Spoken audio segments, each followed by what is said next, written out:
from around the globe, in sold-out arenas and humble churches, from out on the streets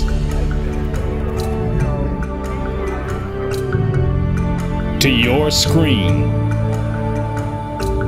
And now, the time and what must be done. On this edition of Farrakhan Speaks.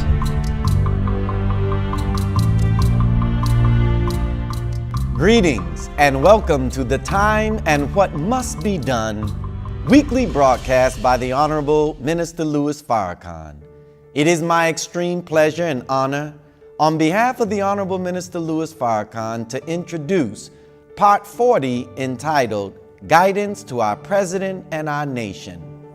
Minister Farrakhan is preparing for next week's 18th anniversary of the historic Million Man March, the Holy Day of Atonement, in Tuskegee, Alabama on October the 20th. As he is preparing for this great event, we would like to present to you today his message from the 17th anniversary of the Holy Day of Atonement, delivered last year in Charlotte, North Carolina. As we are witnessing the recent shutdown of the United States government, which has caused hundreds of thousands of Americans to suffer, it is reported that 800,000 federal workers were furloughed, with blacks being 18% of that workforce. National parks and museums have closed and workers laid off. Mortgages for many low to moderate income borrowers and first-time home buyers have been delayed. Vital services that seniors, veterans, women, and children need are being curtailed. The Centers for Disease Control and Prevention have ceased disease surveillance, and hotline calls to the National Institutes of Health are not answered. Many of the services of the government are not reaching the American people, and the National Transportation Board is not investigating most transportation accidents, and more than 2,900 Federal Aviation Administration inspectors have been furloughed.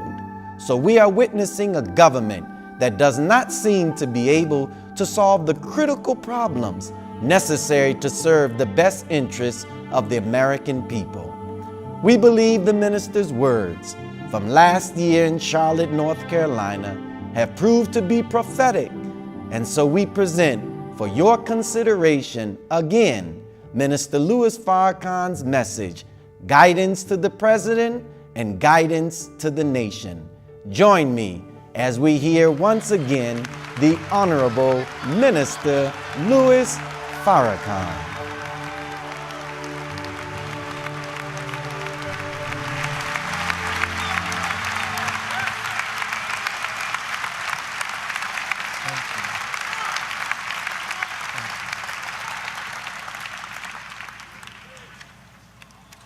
In the name of Allah, the Beneficent, the Merciful, we give Him praise and thanks for His mercy, His goodness to the members of the human family. Whenever any member of this family strays from His straight path and earns His displeasure, before He punishes, He always raises from among the people a prophet or a messenger of God to whom He gives what is called divine revelation by means of a scripture.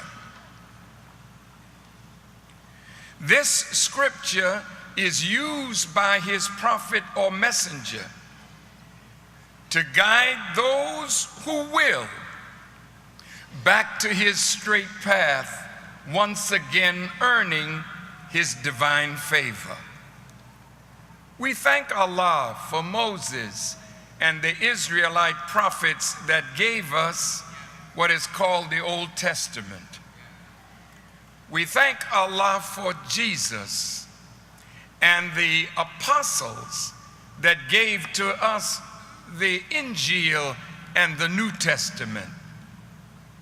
And we thank Allah for Prophet Muhammad ibn Abdullah, through whom Allah gave to the world his final revelation that leads us up to and through the judgment of this present world.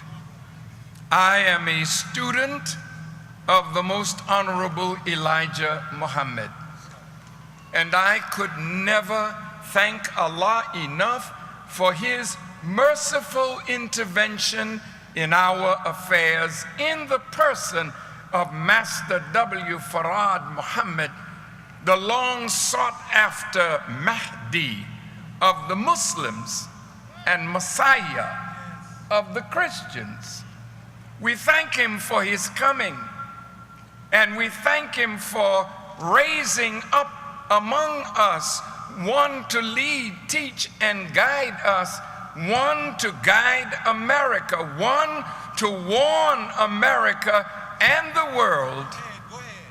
The Honorable Elijah Muhammad, in their names, I greet all of you, my dear and wonderful brothers and sisters, with the greeting words of peace. We say it in the Arabic language, Assalamu alaikum. Now, you know, today I was to talk on the Honorable Elijah Muhammad's economic blueprint to fight against poverty and want.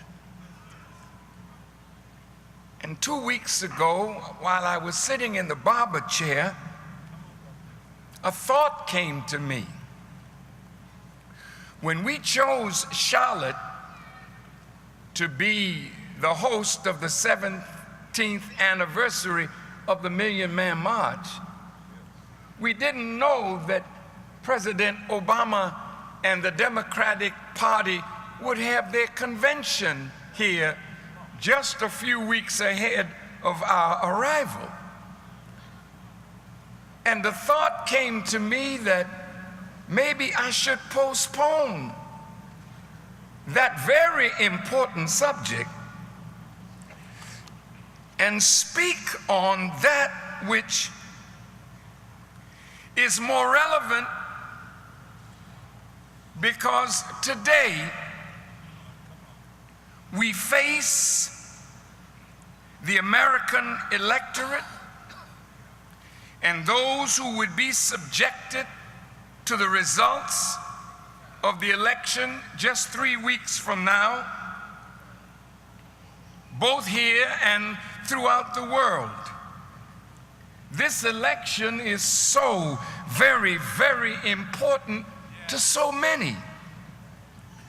It's important to the extreme right that President Obama is not re-elected for 4 more years. They may say that it's economics, it's about jobs. But we sense that there's a deep racial undercurrent that is found in the Republican Party respecting Brother Obama and this election. Ever since he has been elected, the Republican right, with Rush Limbaugh, Breitbart, Fox News, members of the Senate and the Congress, many in state legislatures, their whole idea has been to get this man out of the White House and nullify any policy or position that he might come up with that might bring success to his presidency and that might possibly give him a second term. It started like an undercurrent, but now it is so overtly hateful and racist in nature that it is polarizing America on the basis of race. So when we look at Mitt Romney, You see the super PACs and the intensity and commitment of those who are backing him. No matter how many blunders he may have made, nothing has stopped this march towards defeating President Obama for a second term. And on the left, you see a coalition of black and brown and Native American, Asians, Jews, Gentiles, Christians, Buddhists, Hindus, white and black, who seem to feel that a second term for Barack Obama, since he cannot come back for another term, would give him more leverage to enact policies that would be for the long-term good for the American people. But there's a problem with both views. The racist view doesn't care what Obama says or does for the benefit of America. It will always be played down. But on the other side, the vast majority of the electorate, the Democratic side, the poor, the underserved, the underclass, there is nothing that we see, even if there is a second term, that will radically alter the condition of the masses of blacks and the masses of the poor. All of the focus has been mainly on the middle class from both sides. What happened to the poor of this nation? Who will speak for the poor? Don't the poor deserve to be recognized and represented and thought about?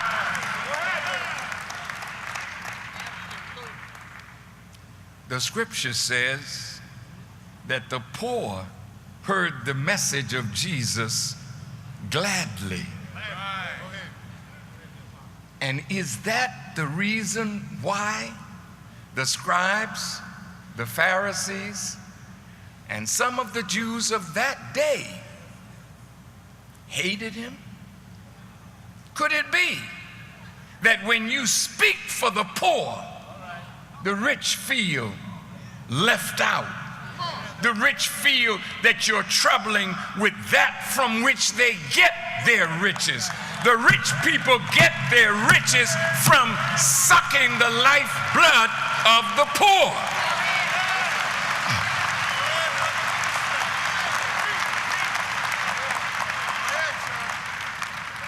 So in this election, it really doesn't matter who wins. The problem that that person and those around that person have to solve is so great that if radical thought is not put before the American electorate, this nation will fail. America is at a point where radical solutions must be applied. And a key word that has been missing from the standard bearers of both parties is a word called sacrifice. Now, sacrifice means the surrender or destruction of something prized or desirable for the sake of something considered as having a higher or more pressing claim.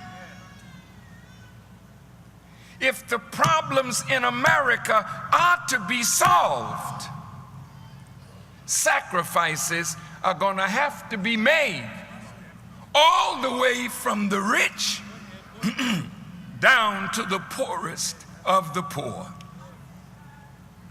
The question is, what is America willing to sacrifice? Not who. We already know that the poor are already sacrificed. But what is America willing to sacrifice? What is government willing to sacrifice to bring about fiscal responsibility that in this generation would begin to solve the problem so that the future of America might be safeguarded. What must government do?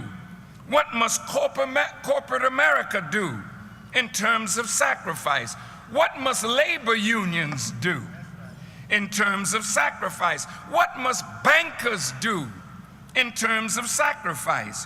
What must the American people do in terms of sacrifice to address the enormous debt that has now enslaved the American people and will continue to enslave future generations if this debt is not brought under control?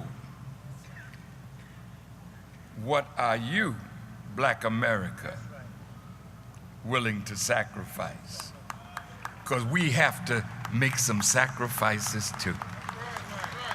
Now, you might say, I already don't have nothing. Wrong. So wrong. Last year, according to economists, they say that $1.1 trillion came through the hands of Black America. But what did we spend our money on? Where did our money go? How foolishly did we use our resources? So yes, if we're gonna come up out of poverty and want, we have to join the party and make a sacrifice of the party.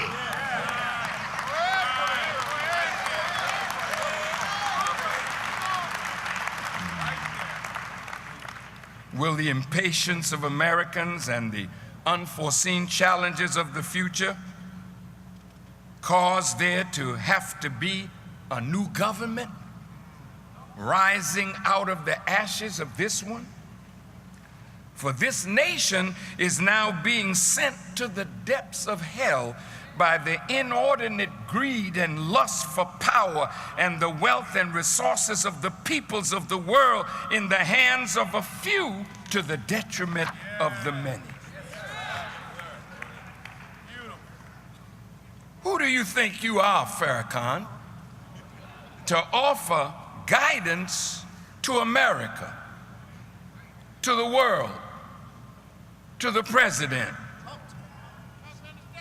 By what right, by what authority do you attempt such? I want to make this very clear.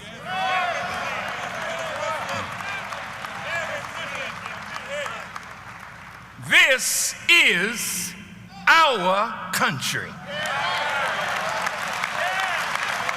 The possessive pronoun our. This is our country.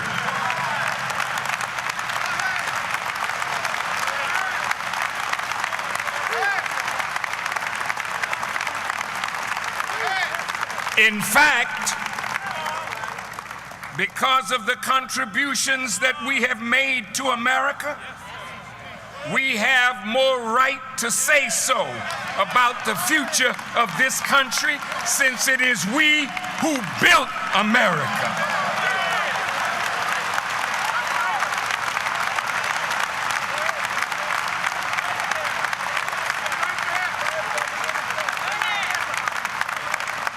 Even though we were slaves at that time, what we have given to America in terms of wealth and service gives us the right to offer guidance to our nation.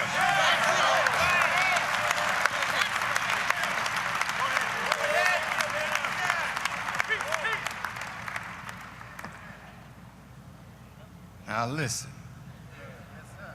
Even though we've given to America a trusted relationship, that no matter how ill-treated we have been up to this moment, we have never been an enemy to this country. Never. Black people are not involved in terrorist activity to our former slave masters and their children. Black people are not plotting evil against this nation. Even though our thoughts may be different from others, it is yet not from the position of an enemy, it is rather from the position of a true friend. We claim the unfettered right to give guidance. We claim the authority of God to give guidance. We have no other country to go to. We live here. We've suffered here. We've died here and on every foreign battlefield to preserve America for you and not necessarily for ourselves.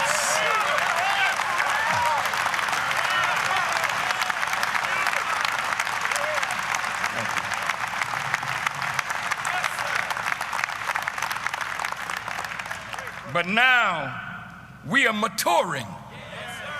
We're rising up by God's permission from the shackles of slavery to offer guidance to the only country we have known. From the best of motivations, Allah God has visited America to raise us up. Not to be your worst enemy, but in spite of how badly we have been treated in the time of your greatest trouble, in the time of your greatest suffering, in the time of your greatest dilemma, we are here to offer you divine solutions to your plethora of problems. You sing it in your song. This land is your land. This land is my land. I want to say it again. This land may be your land, but this land is definitely our land. And we have every right to guide this president and anybody else who wants to lead America.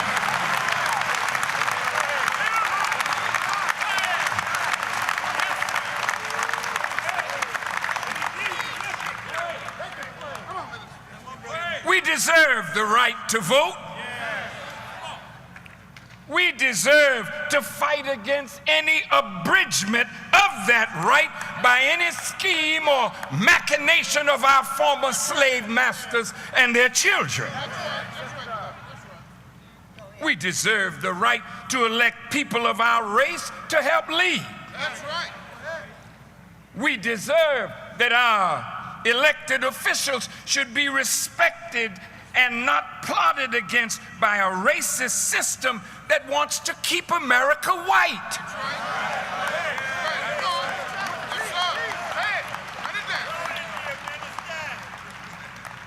But look, America, you're dying in your whiteness.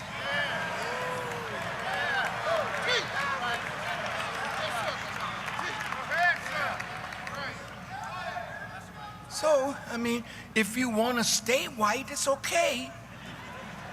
But you'll just die white.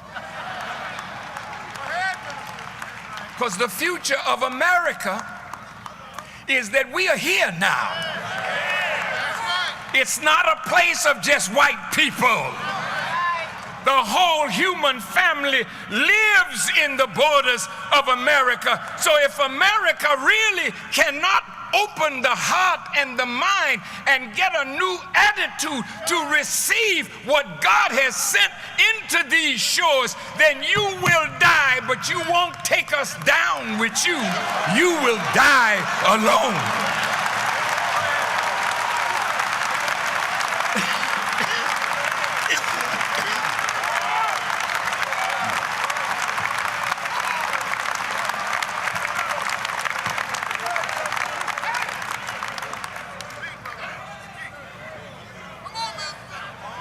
Did you not read in the scriptures that God would choose the despised and the rejected to be his people, and he would be their God?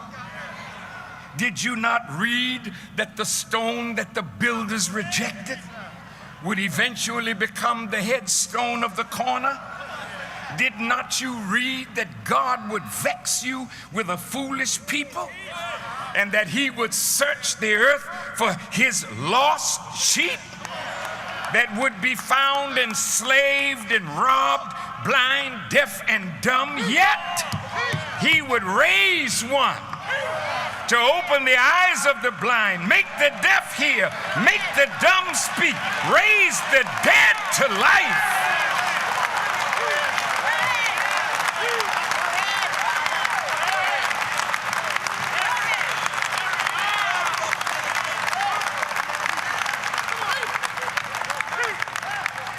And this act, listen good, of opening eyes of the blind, making the deaf hear, the dumb speak, raising the dead to life, this would prove the powerful wisdom and the guidance of the God who found us, and the God who now has chosen us to be a guide for you. Hey, wait a minute, Farrakhan, or Farrakhan, however you want to call me. God has never selected his guides from among those whom the society had educated. He selects his guides from the meanest of the people, not mean-spirited, but meanest.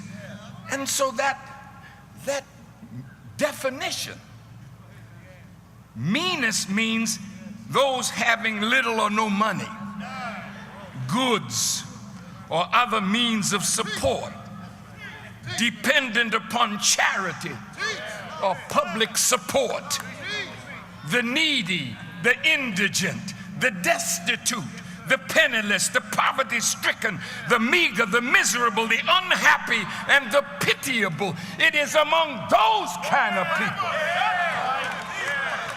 that God has always chosen his messengers and his prophets.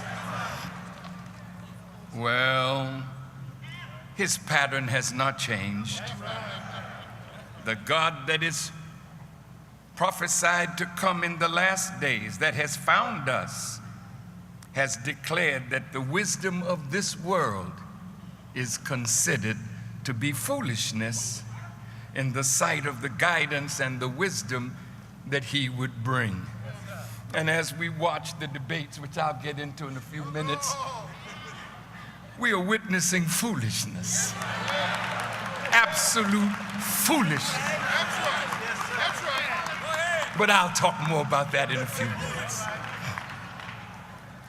So, the God said he would place that wisdom in the head and in the heart of a man who would say, quote, "I thank thee, Father in heaven, for keeping these things from the wise and the prudent man and revealing them unto babes." Well, we are those babes. And I hope that you will pay good attention to what you are about to hear from the head, from the heart, and from the mouth of your former slaves. So let us begin. Yes, sir. Go ahead.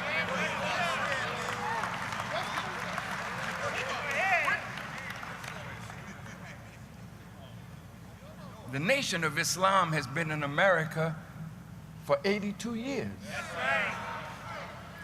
And during that time,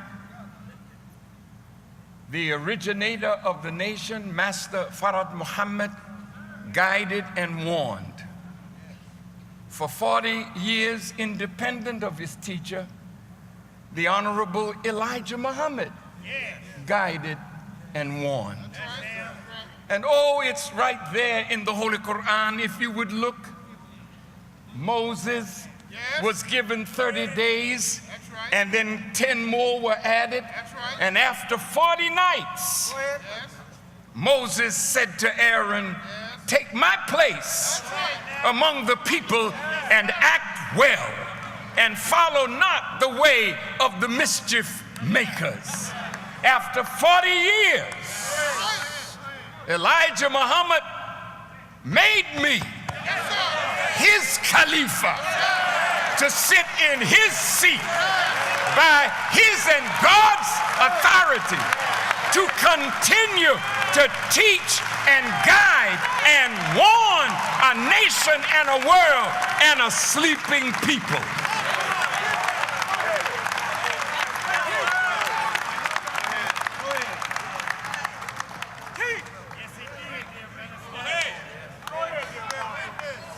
All the way back to the beginning of my effort, with the help of many of these beautiful brothers and sisters here, to rebuild the work of the Honorable Elijah Muhammad, we were giving warnings to America that the problem of justice for the black man and woman is going to loom greater and greater. But the clearest warnings that were set down were given to me by God to give to George Herbert Walker Bush, as well as his son George W. I warned them of what God had shown me, of what was in their minds. Now stop right there. I know you are wise people, but I don't think God showed you what was in the mind of Reagan. But he showed it to me. And I didn't hold it to myself. He showed me what was in the mind of Bush. He showed me what is in the mind of Barack. You can take it or let it alone. I'm opening up everybody's mind today.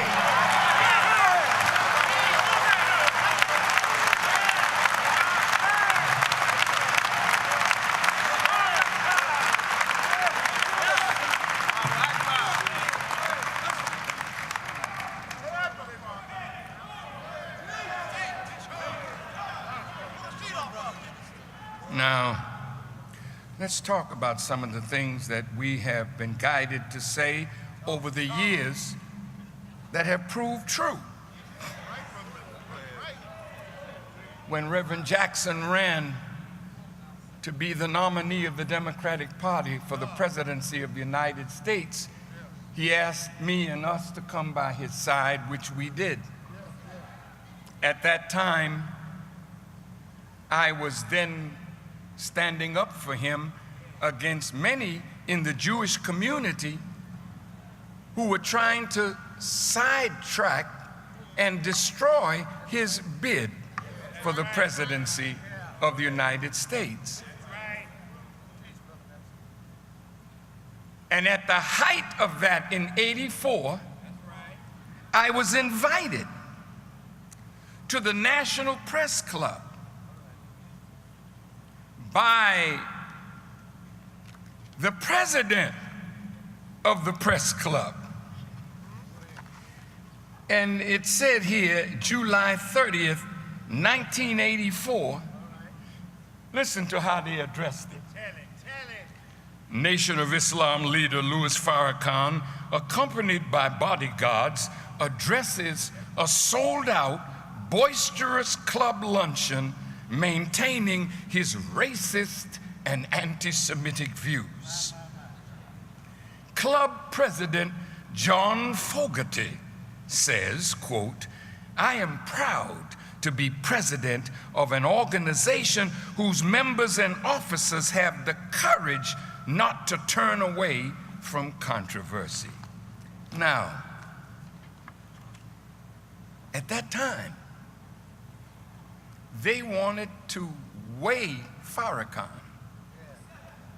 because this is the first time that a black man in modern history has stood up to an attack by members of the Jewish community and fought back.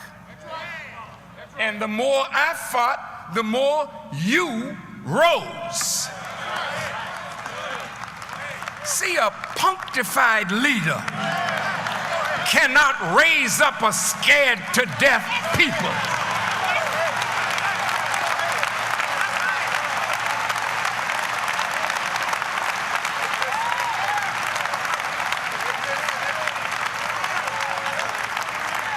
I am born from a fearless leader, Elijah Muhammad. No black man,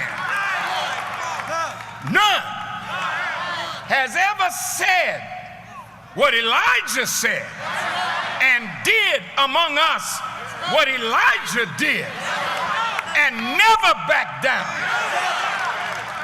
How could I say I am from that man and then not represent the fearless, courageous man and leader that he is?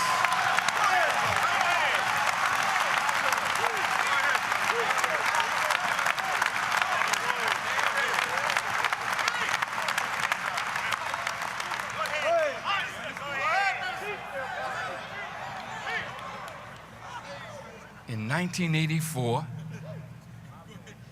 we pointed out in that speech at the press club, which I hope that the final call will put up on the web site, that you may read what we said before many of you were born or were conscious, so that you will know that your brother has been consistent all the way through. I have never backed down by the grace of God.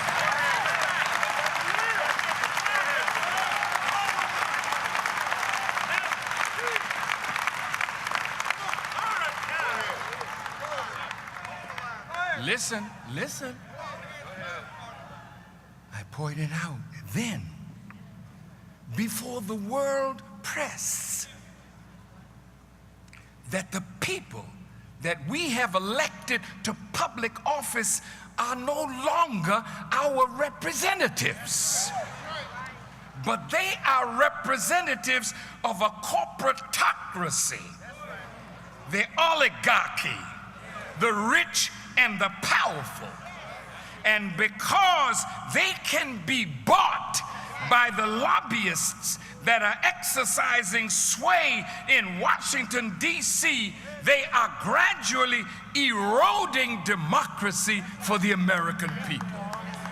Now, I said this in '84, at the height of their calling me an anti-Semite. I have never been an anti-Semite. I just am against lying, deceiving, robbing, and raping the American people and the people of the world.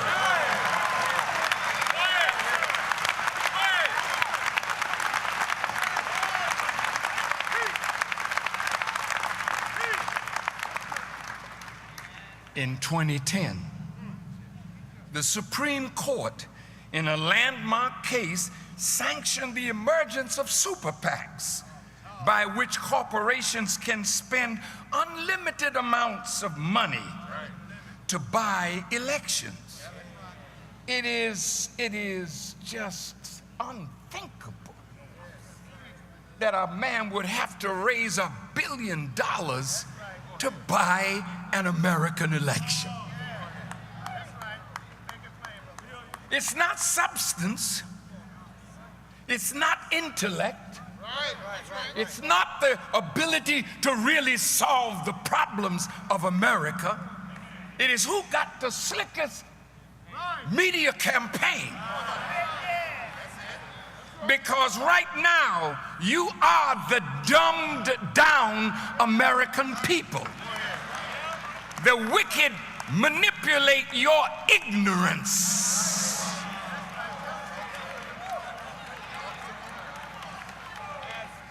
So a man like Farrakhan and my teacher, Elijah Muhammad, are hated.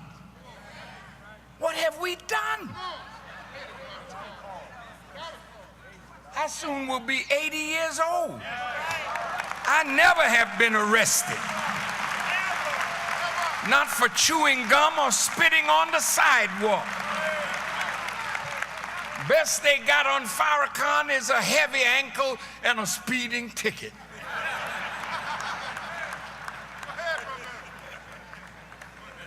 Well, what have I done that you hate me so?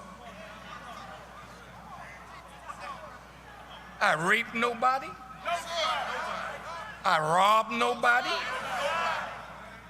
I don't have sex with little boys.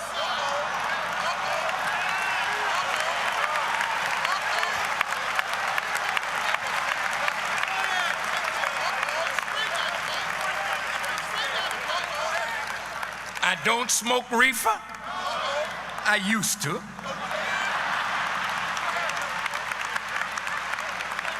I don't smoke crack. I don't drink liquor. I don't eat hog. What have I done that you hate me so? See, it's because you can't bend me, and you can't buy me, and you can't make me into your nigger.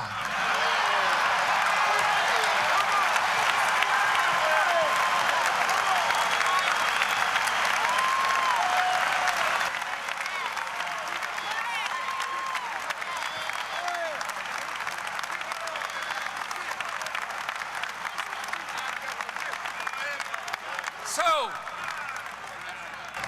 you have financiers like the oil tycoon Koch brothers, casino owner Sheldon Adelson, who have invested tens or hundreds of millions of dollars to buy elections and buy the person that gets elected. I was interviewed by CNN in 1997 after I was blessed by God to survive a 14-hour operation where the cancer that I had and the radiation that they gave me was designed to kill me. That's right. So they took out half of my insides. That's right. Yes, yes, a complete pelvic exoneration. But while I was under the knife, or just before, I sent for, what's brother's name? Steve Harvey. It's 2007. 2007. He flew in and looked at me on a gurney, tears in his eyes. I said, look, brother, I said, I need you to just tell the people to come to Detroit for Savior's Day. He said, what? Now I'm about to go under the knife. People thought I was not gonna make it, and I'm telling him, tell the people that I'll be there. The doctor who was operating on me, I said, can you get me ready for Savior's Day?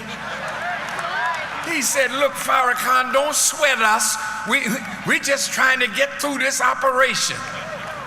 The operation ended, I think, on the night of the 4th of January, 2007.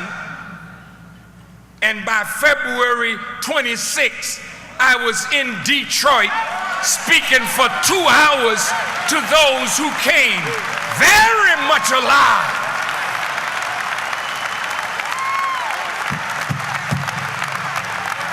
When Allah got something for you to do, death has to go on back and wait till God gets ready to call me in, and he's not ready yet.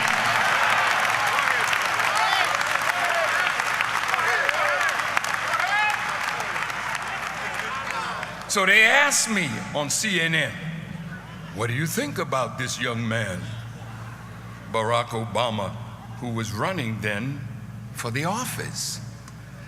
I said, quote, he's a young man with fresh ideas that could be good for the country.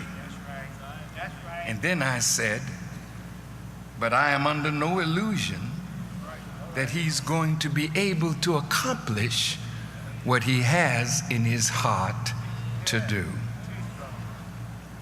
And after he got elected, I gave a lecture in Chicago at our headquarters, where I warned America that he reminded me of the she-camel in the story of the history of Salih and the people of Hud in Arabia. This she-camel, camels are unique creatures. They can get you across the desert without taking a drink. Their lashes on their eyes. Well, some of you get these little eyelash things, you know. And you do resemble a camel. Oh, no.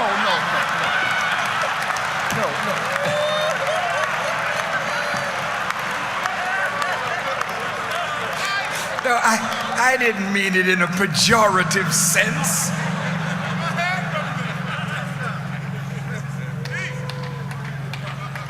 I meant that the eyelashes of the camel come out and turn up, and it allows the camel to go through the dust storms that are in the desert to get their rider from point A to point B. And I said to the American electorate that Barack Obama reminds me of that camel. Yeah. That God told the wicked in that day, do not harm or hamstring this camel.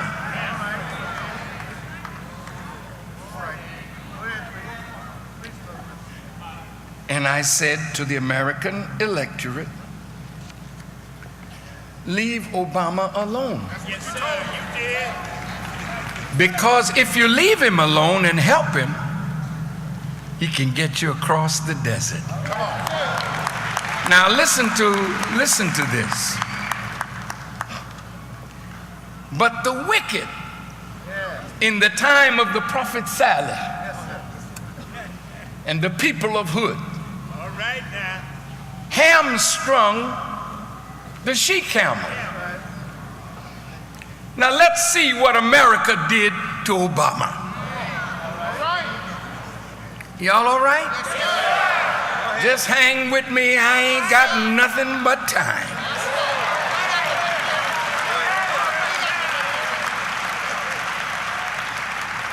I know them seats may be a little hard, but you know, we in the nation, we always hug each other and give each other cheek to cheek. Just cheek to cheek, you'll make it.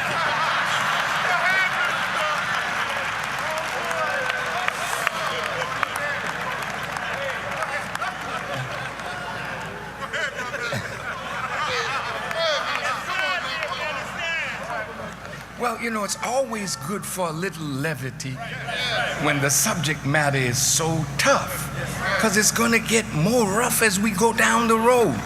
Listen, Senate Minority Leader Mitch McConnell, who said, listen to his words, the single most important thing we want to achieve is for President Obama to be a one-term president. Now listen, what kind of self-interest is this? If the majority of the American people voted for this man, the Electoral College agreed with the popular vote, why would you want to go against the popular vote, the Electoral College, and against a man who is trying to fight for the good, not of some, but of the whole? Why would you say you want him to fail? And if he fails, what is the result for you? What is it that has blinded you, Republicans. It is race. And your hatred of a black man rising after you thought you had destroyed us totally. Now we are rising, and no power in the heavens above or in the earth beneath can stop the rise of the black man and woman of America, the Caribbean, Central South America, Africa, and the isles of the Pacific. We are on the rise, and there is no turning back.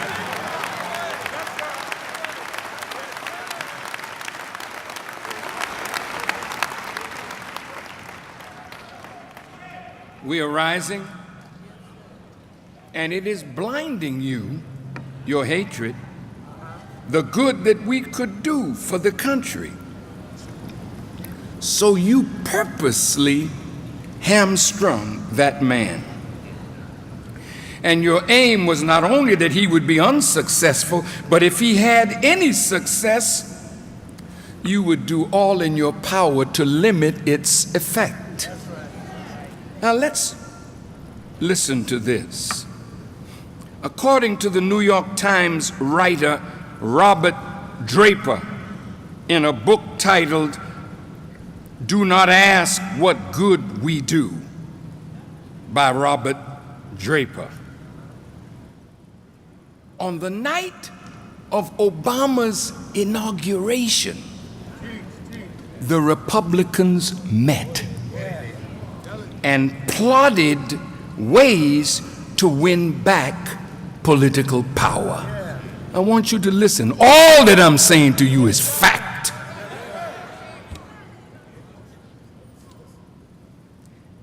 And they met to put the brakes on Obama's legislative platform. The meeting lasted for 4 hours.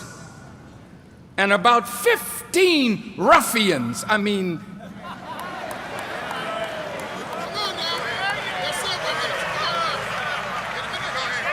the Masons and Shriners that are here, they know what I'm talking about.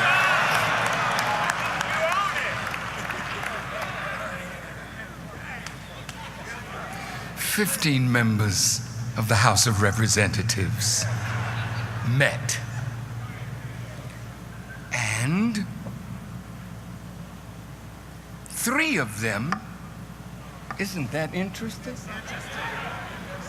Eric Cantor from Virginia, Paul Ryan from Wisconsin, and Newt Gingrich. They agreed to go after Timothy Geithner and to show united and unyielding opposition to the president's economic policies.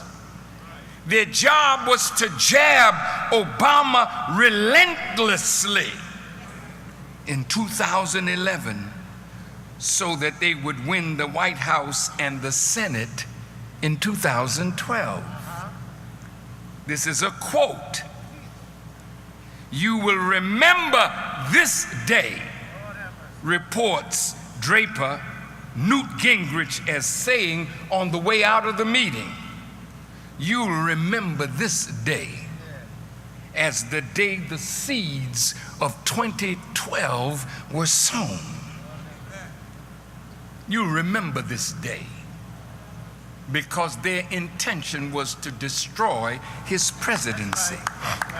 Well, I do want you, Mr. Gingrich, Mr. Ryan, Mr. Cantor, and the other ruffians that were with you, I want you to remember that day, because on that day, you sowed the seeds of the destruction of the United States of America.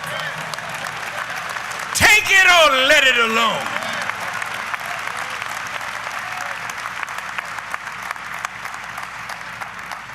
I'm just saying, I'm gonna prove it. I got some lawyers in the house. They're watching to see how we present the case.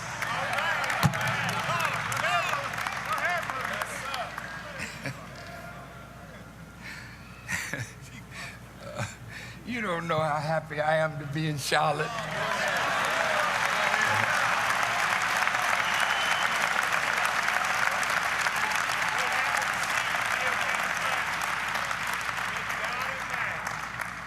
Now, you may not have known this. Those of you who are 17 years, or rather 10 years old, or even 20 years old, when 9/11 happened,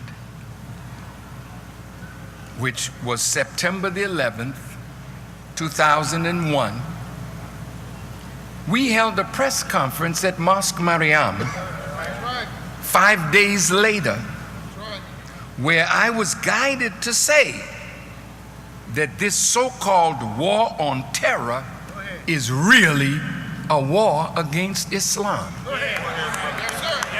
I want you to put my press conference up so that the world can see what I said 5 days after, and it made more sense than what any American leader or religious leader said. Go read it for yourself. God has raised a guide for you.